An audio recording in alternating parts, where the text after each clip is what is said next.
হয়তো যাওয়ার আগে অস্ট্রেলিয়া মিডিয়া বা লোকাল মানুষজন চিন্তা করেছিল তো 2 দিনে টেস্ট শেষ হয়ে যাবে। এই 23 বছর আগের যে ঘটনাগুলো অনেক স্মৃতি রয়েছে যেটা আসলে মানে শেয়ার করতে চাইলে অনেক লম্বা হয়ে যাবে।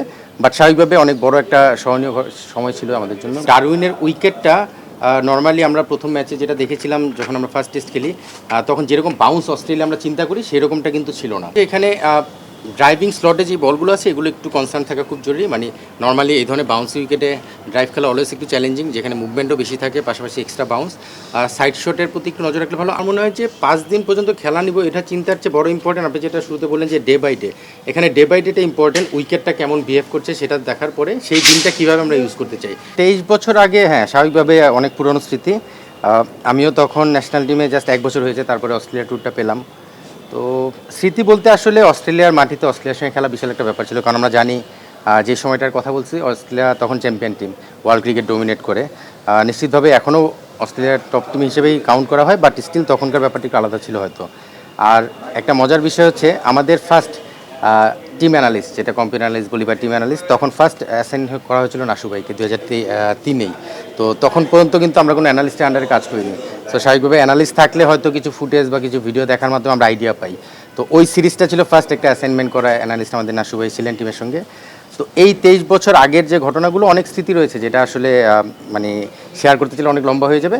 বাট স্বাভাবিকভাবে অনেক বড় একটা স্মরণীয় সময় ছিল আমাদের জন্য। ওই সময় সেরা বোলিং অ্যাটাক ছিল বলতে হবে। অস্ট্রেলিয়া যদি একমাত্র নাম দেখি, শেনওয়ান হয়তো ওই টেস্টে খেলেনি, ওই টেস্ট সিরিজে খেলেনি, ম্যাকগিল খেলেছিল। সেও নিশ্চিতভাবে ওয়ার্ল্ডের one of the best spinner ছিল। আর পেস বোলার যারাই ছিল, ম্যাকগ্রা, গিলিসপি ওপেন করেছে, চেঞ্জে আসলো ব্রেটলি। ওয়ার্ল্ডের থ্রেড যদি বোলিং অ্যাটাক ধরা হয় তখন সেটাই সেরা ছিল। সো স্বাভাবিকভাবে ওই বোলিংয়ের অ্যাগেনস্টে আমাদের টার্গেট ছিল যে কীভাবে ম্যাচটাকে আমরা লম্বা করতে পারি।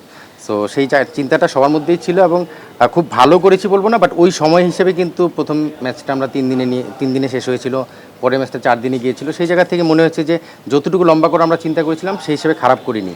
হয়তো যাওয়ার আগে অস্ট্রেলিয়া মিডিয়া বা লোকাল মানুষজন চিন্তা করেছিল তো 2 দিনে টেস্ট শেষ হয়ে যাবে। তো সেই জায়গা থেকে 3 দিন নেওয়া, 4 দিন নেওয়া, সেটা কিছুটা ইম্প্রুভমেন্ট দেখা গিয়েছিল। আসলে আমরা প্রথম টেস্টটা যেখানে ডারউইনে খেলি, আপনি যদি ওইখানে ভিডিও দেখা যায় তাহলে দেখা যাবে ডারউইন আর কেয়ার্নসের মধ্যে একটু পার্থক্য ছিল। ডারউইনের উইকেটটা নর্মালি আমরা প্রথম ম্যাচে যেটা দেখেছিলাম যখন আমরা ফার্স্ট টেস্ট খেলি তখন যেরকম বাউন্স অস্ট্রেলিয়া আমরা চিন্তা করি সেরকমটা কিন্তু ছিল না। অপেক্ষাকৃত একটু লো বাউন্স এবং একটু আনইভেন বাউন্স ছিল। আমি বলছি 2003-এর কথা। তো যখন আমরা কেয়ার্নসে খেলতে গেলাম তখন উইকেটের কন্ডিশন কিন্তু ডিফারেন্ট ছিল। সেখানে চমৎকার বাউন্স ছিল, ইভেন যেটা আমরা অস্ট্রেলিয়ার উইকেটে চিন্তা করি যেরকম বাউন্স বা ট্রু বাউন্স সেরকমটা ছিল।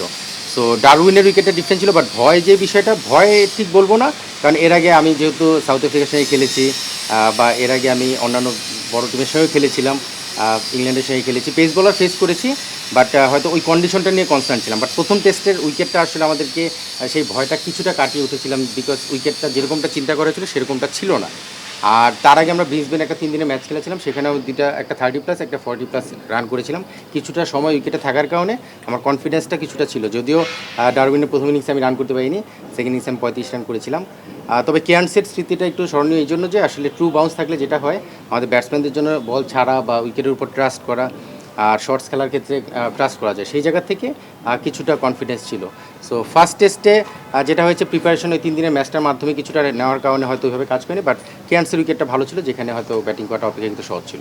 আমার মনে হয় সেই সময় ওয়ার্ল্ড ক্রিকেটের যারা ডোমিনেটিং বোলিং লাইন আপ ছিল তারা ছিল ঠিক একইভাবে অস্ট্রেলিয়া। যদি এখনকার বলি, এখনকার যারা নামগুলো প্যাট কামিন্স, হেজেলউড বা স্ট্রাইক যাদের বলি, এরাও কিন্তু ওয়ার্ল্ডের এখন ডোমিনেটিং ক্যারেক্টার। সো ওই সময় সেরা বোলিং অ্যাটাক তখন ছিল, এখনকার সেরা বোলিং অ্যাটাক অস্ট্রেলিয়ার রয়েছে। সো বোলিংয়ের জায়গা থেকে আমার মনে হয় যে ইভেন নাথান লায়নের কথা যদি বলি, ডেঞ্জারাস স্পিনার টেস্ট ক্রিকেটের জন্য। সো আমার মনে হয় যে অস্ট্রেলিয়ার বেস্ট বোলিং লাইন আপটা এখনকার সময়ের যেটা, সেটাই কিন্তু খেলছে আমাদের এগেনস্টে। সো আমার মনে হয় যে খুব টাফ টাইম দিবে আমাদেরকে, যেটা আগেও দিয়েছিল 2003-এ, 2026-এ এসেও তার ব্যতিক্রম হবে না, টাফ টাইম দিবে। বাট ব্যাটসম্যানরা এখন অনেক সচেতন এবং একটা বড় অ্যাডভান্টেজ হচ্ছে আমাদের এই ব্যাটসম্যানরা এখন তাদের সম্পর্কে জানে, আমরা কিন্তু জানতাম না, সেটার সঙ্গে কম্পেয়ার করলে আমাদের ব্যাটসম্যানরা জানে এবং অ্যানালাইসিস করার অনেক সুযোগ রয়েছে, কিছুটা আইডিয়া নেওয়ার সুযোগ রয়েছে। সো সব জায়গা থেকে আমি আমাদের বাংলাদেশ ক্রিকেটে 23 বছর যেখানে উঠে এসেছে, আমি বিশ্বাস করি আমাদের দল যথেষ্ট প্রিপেয়ার্ড হয়ে সেখানে খেলা শুরু করবে এবং আগের চেয়ে মানে 2003-এর সঙ্গে কম্পেয়ার করলে নিশ্চিতভাবে আমরা ভালো কিছু রেজাল্ট আশা করতেই পারি। আমার কাছে মনে হয়েছে যে এখানে ড্রাইভিং স্লটে যে বলগুলো আছে এগুলো একটু কনসার্ন থাকা খুব জরুরি। মানে নর্মালি এই ধরনের বাউন্সি উইকেটে ড্রাইভ খেলা অলওয়েজ একটু চ্যালেঞ্জিং, যেখানে মুভমেন্টও বেশি থাকে, পাশাপাশি এক্সট্রা বাউন্স। সাইড শটের প্রতি একটু নজর রাখলে ভালো। আমি আসলে 2003-এর কথা বারবার টেনে আনছি এই জন্য যে আমি এখানে যে 250 করেছিলাম, আমি যদি আপনি বলিং আমার রানের অ্যানালিসিস করেন সেখানে দেখবেন আমি ম্যাক্সিমাম রান করেছিলাম স্পিনের এগেনস্টে। পেস বলের এগেনস্টে আমি খুব বেশি রান করিনি, কারণ আসলে শর্টস খেলাটা খুব চ্যালেঞ্জিং ছিল। সো এক্ষেত্রেও কিন্তু হয়তো পেস বলার এক সাইড থেকে কন্টিনিউ করবেই, শর্টস খেলা কিছু বল আসবে, বাট শুরুতে আমার মনে হয় যে বল ছাড়ার অভ্যাসটা যার ভালো সেইখানে সার্ভাইভ করার কাজটা খুব সহজ হবে। বিকজ আমরা ধারণা করছি যে এখানে উইকেটে ট্রু বাউন্স থাকবে, এবং ডারউইনে আমি 2 বছর আগে টপ এন্ড টি20তে আমরা যখন গিয়েছিলাম আমি টিমের সঙ্গে ছিলাম সিলেক্টর হিসেবে, তখন আমি দেখেছি এখন উইকেটটা কিন্তু ডিফারেন্ট। সেই 23 বছর আগের উইকেটের সঙ্গে এখন ডারউইন উইকেটে মিলানো যাবে না, এখন অবশ্যই তার চেয়ে অনেক বেটার উইকেট আমি দেখে এসেছি। সো সেই জায়গা থেকে আমার ধারণা ট্রু বাউন্স থাকলে ব্যাটসম্যানরা যদি ছেড়ে খেলতে পারে, মানে ছাড়ার জায়গায় যদি তারা কনফিডেন্স থাকে যে আমি ভালো বলটা ছাড়বো যেটা উইকেটের উপর দিয়ে যাচ্ছে বা সাইড দিয়ে যাচ্ছে, ওই বল ছাড়ার যে বিষয়টা সেটা যদি কনসার্ন থাকে, আমার মনে হয় এটা বড় রান করা সম্ভব। আমার মনে হয় যে 5 দিন পর্যন্ত খেলা নিব এটা চিন্তার চেয়ে বড় ইম্পর্টেন্ট আপনি যেটা শুরুতে বললেন যে ডে বাই ডে, এখানে ডে বাই ডেটা ইম্পর্টেন্ট। উইকেটটা কেমন বিহেভ করছে সেটা দেখার পরে সেই দিনটা কীভাবে আমরা ইউজ করতে চাই। ফর এক্সাম্পল আমরা ধারণা করছি হয়তো খুব বাউন্স হবে, দেখা গেলো ডারউইন উইকেটে একদম ট্রু বাউন্স, যেখানে এক্সট্রা বাউন্সটা নেই, সেখানে হয়তো আমরা নর্মাল শর্টস খেলতে পারি। বাট আমি ছাড়ার যে বিষয়টা এই জন্য বললাম, এখানে এই ওয়ার্ল্ড ক্লাস বলার যারা তারা কিন্তু লোভনীয় বল করে, মানে একদম মনে হয় যে হাফ বলি বল, যে বলটা আসলে হাফ বলি না, একটু দূরে এবং বলটা একটু এক্সট্রা বাউন্সের সঙ্গে মুভমেন্ট থাকে, সেই জায়গায় বল ছাড়াটা, ওই ড্রাইভিং স্লটের বলটা ছাড়াটা খুব জরুরি। যদি আমি প্রচুর শর্টস খেলতে থাকি, টেস্ট ক্রিকেটে যেটা হয় একটা বলার কিন্তু চায় তুমি আমাকে 3-4 মারো তারপরে আউট হয়ে যাও। সো সেই জায়গায় যদি বলার ওই লোভনীয় বলটা করে, আমরা ব্যাটসম্যানরা যদি সেই লোভটা সামলাতে না পারি, তাহলে কিন্তু 1-2-4 মেরে শর্টস খেলে আউট হয়ে যাওয়ার ভয়টা ঘটনা ঘটতে পারে। সেই জায়গা থেকে আমাদেরকে রান করার ব্যাপারে কনসার্ন থাকতে হবে যে আমি কোন জোন দিয়ে কোন শট দিয়ে রান করতে চাই। মানে অ্যাটাকিং খেলা বা আমরা যদি এখনকার ক্রিকেটের সঙ্গে দেখি দিনে 300+ রান করা, এই ক্রিকেট কিন্তু চলে এসেছে। সো সেই জায়গাটায় কোন বলে কীভাবে রান করবো বা কোন জোনটা আমি রান করতে চাই, ব্যাটসম্যানদের এটা চিন্তা করা খুব জরুরি। সেই জায়গা থেকে আমার মনে হয় যে ব্যাটসম্যানরা নিশ্চিতভাবে প্ল্যান করছে এবং উইকেটের অবস্থা বুঝে এবং বলারের স্ট্রেংথ বুঝে সেই জায়গাটার সঙ্গে ম্যাচ আপ করেই আগানো উচিত। একদম ডেড যেটা ক্রিকেট আমরা একসময় খেলতাম যে সারাদিন খেলবো 200 রান করবো, ব্যাপারটা কিন্তু সেরকম নেই। তবে এখানে স্কোরিং বলটা পিক করাটা খুব জরুরি এবং স্কোরিং শটগুলো 1-2টা শটের মধ্যে থাকা খুব জরুরি। মানে অনেকগুলো শট যদি আমরা মিক্স আপ করে খেলতে চাই, তখনই হয়তো রানটা বড় করার ক্ষেত্রে আমরা পিছিয়ে যেতে পারি এবং আউট হওয়ার ভয়টা চলে আসতে পারে। তো সেই ক্ষেত্রে আমার মনে হয় যে এই জায়গাটায় ব্যাটসম্যানরা যদি একটু কনসার্ন থাকে, তাহলে আমাদের বড় রান করা সম্ভব। আমরা যখন টেস্ট খেলতে যাচ্ছি, টেস্টের প্যাটার্নটা আমাদের ক্যাচ করতে হবে, তাহলে তো আমি বড় টেস্ট প্লেয়ার হবো।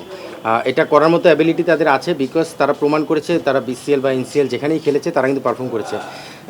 ইভেন সৌম্য যখন লাস্ট এনসিএল খেলেছে তখনও কিন্তু পারফর্ম করেছে। সো লম্বা ইনিংসটা কীভাবে খেলতে হয় সেটা কিন্তু সে জানে। এখন হলো ওই কন্ডিশনের সঙ্গে নিজেকে অ্যাডজাস্ট করা, ওই বলারের সঙ্গে এবং সেই উইকেটের সঙ্গে নিজেকে অ্যাডজাস্ট করা। তারা কিন্তু প্রমাণ করেছে বড় রান করতে পারে। এখন বড় রান করতে গেলে অনেক সময় কিছু সময়ের জন্য শর্ট কাট ডাউন করতে হয়, কিছু সময়ের জন্য একটা ভালো মোমেন্টাম যখন আসে তখন একটু রানটা এগিয়ে নিতে হয়। এই যে অ্যাডজাস্টমেন্টগুলো টেস্ট ক্রিকেটে খুব জরুরি। মানে অবশ্যই তাদের লাইক তামিম আছে এখানে, আমি যদি বলি অমিত আছে, তারা যারাই আছে এই আপকামিং প্লেয়ার, তারা যদি নিজেদের ওই অ্যাডজাস্টমেন্টটা করে নিতে পারে তাহলেই বড় প্লেয়ার হতে পারবে। সো আমার মনে হয় যে তাদের মধ্যে সে অ্যাবিলিটি আছে। এখন বিষয়টা হলো অ্যাডজাস্টমেন্ট, এবং বড় test player, successful test player হতে গেলে আসলে এই অ্যাডজাস্টমেন্টটা খুব জরুরি, যেটা আমার মনে হয় যে মুশফিক এখানে মোস্ট সিনিয়র প্লেয়ার। মুশফিক আসলে নিশ্চিতভাবেই তাদেরকে অ্যাডভাইস করবে এবং গাইড করবে। আমি বিশ্বাস করি যে তারা সেটাকে অ্যাডজাস্ট করতে পারবে। এবং লাইক ফর এক্সাম্পল তানজিদ তামিমের খুব কাছ থেকে যেহেতু আমি দেখি বা তার সম্পর্কে খুব কাছ থেকে জানি, সে যে ধরনের শট খেলে, আমার মনে হয় যে টেস্ট ক্রিকেটে এই ধরনের শটও খেলা খুব জরুরি। কিন্তু কখন খেলতে হবে, কোন সময়টাই খেলতে হবে, সেই অ্যাডজাস্টমেন্ট টেস্ট ক্রিকেটের জন্য আলাদাভাবে একটু নজর দেওয়া দরকার। সেই জায়গাটা যদি করতে পারে, আমার মনে হয় যে বড় রান করার অ্যাবিলিটি তাদের আছে। মানে অস্ট্রেলিয়ার 7 উইকেট পড়ে গেছে 70 রানে 7 উইকেট। আমার মনে হয় এটা কিছুটা টাফ, অসম্ভবই বলবো, বিকজ এই কন্ডিশনে আমাদের যারা বোলিং করছে তারা কখনো খুব বেশি বল করেছে আমি বলবো না। লাইক এবাদত, খালেদ, তাসকিন যারাই আছে, ইভেন মুশফিকের কথা যদি বলি, পেস বোলারদের কথা স্পেশালি বলতে চাই, তারা আসলে এখানে হয় না যে এই ধরনের পেস কন্ডিশনে কিন্তু বোলিং করার আলাদা একটা এক্সপিরিয়েন্স লাগে। কোন লেন্থে করতে হবে, কোন লেন্থ থেকে কীভাবে ব্যাটসম্যানকে সেখানে বিট করতে হবে। সো ট্রেডিশনাল লেন্থ আর এই কন্ডিশনের লেন্থ কিন্তু একটু আলাদা হয়। সো সেই জায়গাটা অ্যাডজাস্টমেন্টটাও জরুরি। সো সেই জায়গা থেকে 70 রানে 7 উইকেট, অস্ট্রেলিয়ার যে ব্যাটিং লাইন আপ, সেই ব্যাটিং লাইন আপের এগেনস্টে আমার মনে হয় যে অস্ট্রেলিয়াকে 70 রানে আউট করা খুবই কঠিন। বাট ক্রিকেটে অসম্ভব কিছু নেই, যদি এটা হয় তাহলে স্বপ্নমূর্তি মনে হবে আমার কাছে। খুব ইম্পর্টেন্ট হচ্ছে আপনি ব্যাটসম্যানের এগেনস্টে কীভাবে প্ল্যান সাজাবেন। এখন ট্র্যাভিস হেডের সঙ্গে যেভাবে প্ল্যান সাজাবেন, নিশ্চিতভাবে স্মিথের এগেনস্টে ঠিক সেম প্ল্যান করবেন না। সো এটা ডিপেন্ড করে আমার স্ট্রেংথ অ্যাজ এ বলার, আমার কি স্ট্রেংথ রয়েছে, আমার স্ট্রেংথের কোন বলার ব্যাটসম্যান এগেনস্টে আমি আমার স্ট্রেংথটাকে ইউজ করতে চাই। নিশ্চিতভাবে টিম প্ল্যান সেটা করা হচ্ছে, এখানে অ্যানালিস্ট রয়েছে, কোচটা রয়েছে, যারা এখানে এক্সপিরিয়েন্স প্লেয়ার আছে, তারাও অ্যাডভাইস করবে। সো ট্রেভিসের এগেনস্টে অ্যাটাকিং না, তাকে কীভাবে আটকানো যায়, তার উইকনেসটা কোথায়, সেখানে যদি আমরা আমাদের ডেলিভারিগুলো করতে পারি, হয়তো সে কুইক রান করে দিবে, কিন্তু ওই রানটা বড় করতে পারে না যেন, সেটা ইনশিওর করতে হবে। ট্রাভিসেটকে আটকে রাখতে পারবেন না আপনি, সে হয়তো যদি 30-40 করে ফেলে কুইক করে করুক, কিন্তু তারপরেও যদি তারা উইকেটটা আমরা নিয়ে নিতে পারি, সেই রানটা আর বড় করতে পারবে না। সো এই জন্য আমাদের নিশ্চিতভাবে একটা প্ল্যান থাকবে, সেই প্ল্যানটা এক্সিকিউশনের যে বিষয়টা, সেটাই বলছিলাম এক্সপিরিয়েন্স। স্পিন পর্যন্ত যাওয়ার আগেই যে পেস বলে রানটা করে ফেলবে, সেই পেস বোলিংয়ের আমার মনে হয় যে যারা রয়েছে তাসকিন সেখানে লিড করবে এক্সপিরিয়েন্সের জায়গা থেকে। সো লেটস সি, আসলে হোপ ফর দ্য বেস্ট। বিষয়টা হলো জয় যে 5 উইকেট নিয়েছিল, আমি মাঠেই ছিলাম, কারণ আমি টপ এন্ড ওই সিরিজটা সিলেক্টর হিসেবে টিমের সঙ্গেই ছিলাম। তো এখানে জয় যে উইকেটগুলো পেয়েছে একটু আনপ্রেডিক্টেবল উইকেট, মানে স্লিপসে ক্যাচ গিয়েছে, লেগ সাইডে লেগ স্লিপসে ক্যাচ গিয়েছিল, আমাদের প্রেশার সিচুয়েশনে উইকেটটা নিয়েছে। স্পিনে আমরা নর্মালি জয়ের 5 উইকেট দেখলে মনে করতে পারি যে খুব স্পিন বা টার্ন করেছিল, ব্যাপারটা এরকম না। ওইখানে স্কিটি বল বেশি হয়েছিল, যার কারণে পাকিস্তানি ব্যাটসম্যানরা ওইখানে ওইটা জাজ করতে পারেনি। এখানে বিষয়টা হলো স্পিন যাওয়ার আগে তাদের যে ব্যাটিং লাইন আপটা রয়েছে, রানটা অনেক এগিয়ে নেওয়ার একটা ভয় আমাদের মধ্যে আছে। রানটা এগিয়ে গেলে তখন স্পিনাররা হয়তো রানটা কিছুটা কন্ট্রোলের চেষ্টা করতে পারে, কিন্তু রানটা এগিয়ে গেলে তখন স্পিনারদের খুব বেশি করণীয় কিছু থাকে না, সেখানে পেস বোলারদেরকে লিড দিতে হবে আসলে। মানে আর্লি উইকেট না নিলে কিন্তু অস্ট্রেলিয়ার রানটা আটকানো কঠিন হয়ে যাবে, সেই জায়গা থেকে পেস বোলারদের লিড দিতে হবে। এই জন্যই বারবার আলোচনায় অস্ট্রেলিয়ার ব্যাটিংয়ের এগেন্সটে আমাদের পেস বোলারদের আলোচনাটা চলে আসছে। বাট নিশ্চিতভাবেই মিরাজ এবং তাইজুল আমাদের নিশ্চিতভাবে বেস্ট স্পিনার বলতে হবে, পাশাপাশি ওয়ার্ল্ডের মোস্ট এক্সপিরিয়েন্স দুজন স্পিনার। যখনই তাদের হাতে বলটা যাবে, তারাও সেখানে তাদের রোলটা প্লে করার চেষ্টা করবে। টার্নটা খুব বেশি পাবে বলে আমার মনে হয় না, তবে হ্যাঁ, ডারউইনের উইকেটে, স্পেশালি ডারউইনের উইকেটে আমি দেখেছি যে স্পিনে টার্ন করেছিল। আমরা যখন টপ এন্ডও খেলতে গেলাম, সেখানে আমাদের স্পিনাররা যারা ছিল তারা কিন্তু কিছুটা টার্ন পেয়েছে, রাকিবুল ছিল, মাহফুজ রাব্বি ছিল, আলিস ছিল, তো সেখানে কিন্তু টার্ন পেয়েছে আমি দেখেছি। সো টেস্ট ক্রিকেটেও টার্ন আমরা আশা করতেই পারি, বাট স্টিল খুব বেশি টার্নিং উইকেট হয়তো বা হবে না, যেটা আমরা ট্রেডিশনালি চিন্তা করি, সেরকম না হলেও তবে তাদেরও লায়ন আছে, সেটাও মাথায় রাখতে হবে। সো সেই জায়গা থেকে স্পিনাররাও এখানে খুব ইম্পর্টেন্ট রোল প্লে করতে পারে এই টেস্টে। Thank you.